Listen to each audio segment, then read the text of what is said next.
I am just back from McPherson Square in our nation's capital, where I went to see Occupy DC, one of over 400 Occupy movements nationwide.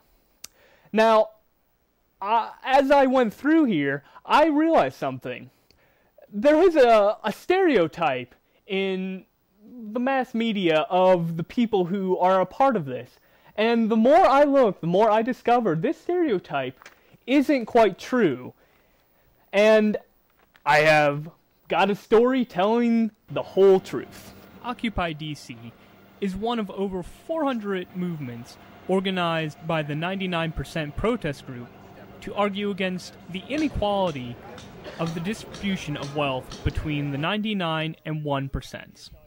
The protests started with Occupy Wall Street almost 3 months ago in New York.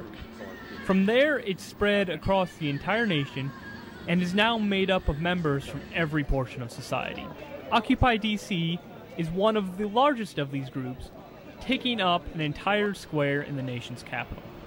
While there is a stereotype that the 99% movement is just made up of ragged vagabonds and to satisfy college students, this is not the case. The college-aged do represent a large portion of the protests, but they are not the only people protesting what they see as inequality.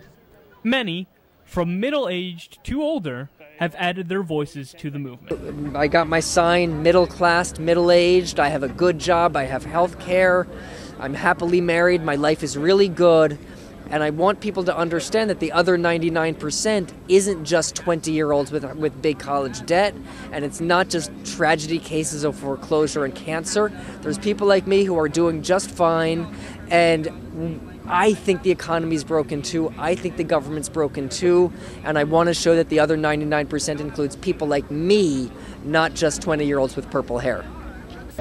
The statistics of the Occupy movement put only a quarter of the members under the age of 25, and only 30% considering themselves as students. While those with full-time jobs may find it hard to be out protesting every day, many younger protesters are finding outpourings of support from all types of people. And we got so much support along the highway, people beeping. We had cars pull over and give us like peanut butter and jelly sandwiches and, you know, kicking us down donations, you know, along the way. And they said, hey, good luck. We hope you make it to DC. Occupy DC is still going strong, and from all the evidence I have seen, will probably last well into next year with support from all parts of society. So, as you have just seen, Occupy DC and the other Occupy movements are a more diverse group than what you might imagine first, just going from what other major media outlets have told you. There are various people that I met personally, and a couple that I interviewed, that are of all social classes. There are even tour groups being put on by several of these people. So, if you feel that there is inequality going on, feel free to go out to a local Occupy movement. There's one pretty much everywhere.